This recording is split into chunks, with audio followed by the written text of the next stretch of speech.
কাজী কাবিলনামায় যখন টাকার পরিমাপ লিখছিল, হঠাৎ মেয়েটি কাজীর কাছ থেকে কাগজ কলম নিয়ে বলে উঠল, আমার কাবিলনামায় টাকার পরিমাপ আমিই লিখব। আমি যা লিখব আমাকে তাই দিতে হবে।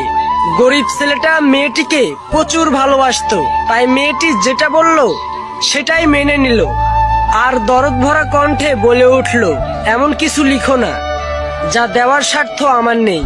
আমি গরিব হতে পারি, কিন্তু তোমাকে কখনোই ছেড়ে যাব না।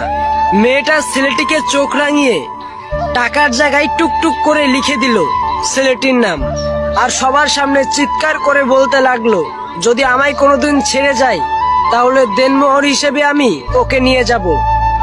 আজ কান খুলে শুনে রাখুন সবাই, প্রতিটি স্বামী স্ত্রীর সম্পর্ক বেঁচে থাকে বিশ্বাস আর ভালোবাসায়। আর আজকের সমাজে তো দেনমোহরকেই বেশি প্রাধান্য দেওয়া হয়। টাকাওয়ালা ছেলে দেখেই মেয়েকে বিয়ে দেওয়া হয়।